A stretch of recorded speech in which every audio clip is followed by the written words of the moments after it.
Merci Hugues. La BD avec vous, Mathieu Van Overstraten, et on se replonge dans l'histoire. Dans les années 70, le monde du football avec la patrie des frères Werner. Exactement, donc c'est un épisode historique que beaucoup de gens ont sans doute oublié, et d'ailleurs je ne sais pas si vous étiez au courant, mais le 22 juin 1974 à Hambourg, donc en Allemagne, il y a eu un match de foot entre l'Allemagne de l'Ouest et l'Allemagne de l'Est, donc la RDA et la RFA, on voit les images là, lors de la Coupe du Monde de football, et étonnamment ce match a été remporté par l'Allemagne de l'Est, alors que quelques semaines plus tard, c'est la RFA qui est devenue championne du monde en battant les Pays-Bas en finale. Alors évidemment, vous vous en doutez, ce match entre l'Est et l'Ouest, un peu comme Rocky, vous voyez. C'était un peu politique aussi. Exactement, c'était bien plus qu'une simple rencontre de football, c'était un match entre deux visions du monde, entre deux idéologies, le capitalisme et le communisme, et entre deux frères ennemis.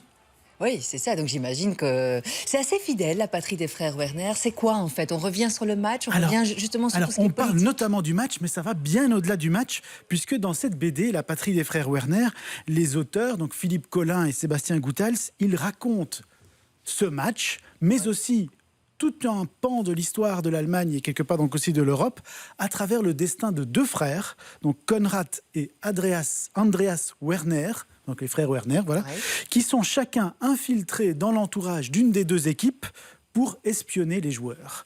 Et donc, Konrad et Andreas, c'est en fait deux orphelins de guerre qui ont été recrutés par la Stasi. Vous voyez, la Stasi, c'est la terrible police secrète est-allemande. La police des polices, quoi. Non, la police, vraiment un peu comme le KGB, mais version est-allemande.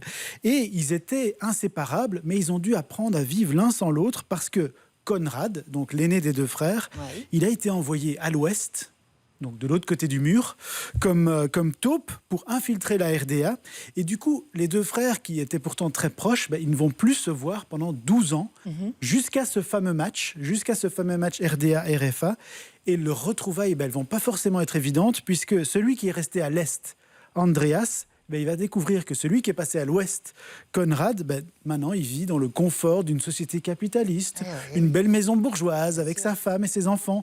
Et donc ça va créer quelques tensions entre eux. Je cherchais des planches football parce qu'il s'agit quand même d'un match au départ, mais il n'y en a pas beaucoup. Il y a quelques planches football, mais c'est vrai que c'est vraiment pas le football qui est l'élément central de cette histoire. Mais c'est une histoire vraie, les frères Werner. Alors, les frères Werner en tant que tels n'ont pas existé, donc ça c'est une histoire inventée, mais par contre le contexte est parfaitement véridique.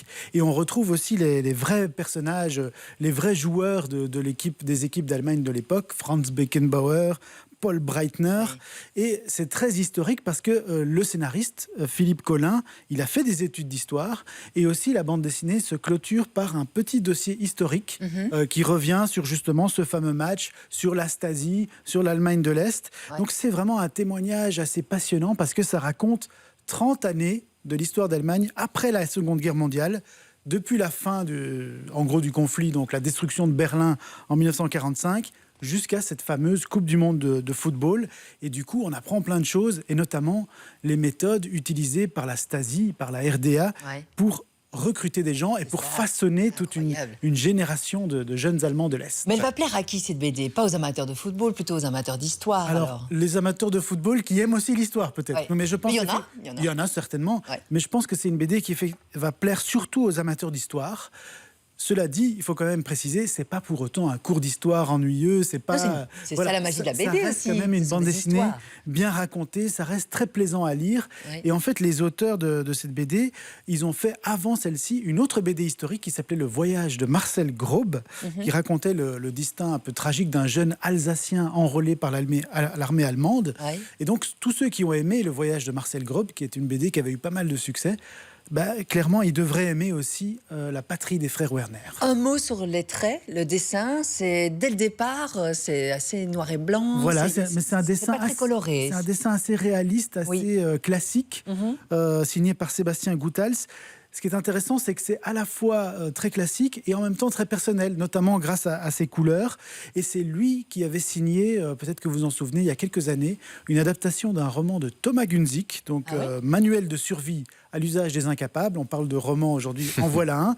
Ouais. Il avait signé une adaptation de ce roman en bande dessinée qui s'appelait Le Temps des Sauvages. Merci beaucoup pour... moi, j'ai envie de le lire, pas vous? Oui, ça a l'air vachement chouette, surtout qu'en plus, il y a quelques mois, on a fêté les 30 ans de la chute du mur de Berlin, donc Voilà. c'est intéressant. Mais Ouais. ça paraît déjà loin, mais quelque part, c'est de l'histoire récente et c'est de l'histoire qui nous concerne tous, qu'on a vécu. Donc, Histoire moderne, Histoire 1974, moderne, oui. exactement, ouais. La patrie des frères Werner. J'ai 2 exemplaires à vous offrir, là tout de suite, offerts par les éditions Futuropolis. On joue par SMS au 6003. Démarrez votre message par frère. Pour, Allez hop, frère. La patrie des Vendu, frères. ouais, ou frère. patrie. C'est comme vous voulez. Sarah, vous avez dit frère, prenons frère. Allez, frère, nom, prénom, coordonnée complète, j'aime bien, avoir raison. J'aime bien quand on me fait plaisir. Frère, nom, prénom, coordonnée complète, adresse mail, tout ça au 6003. 75 cents, c'est par message envoyé. 2 gagnants seront tirés au sort. Bonne chance. 6h23.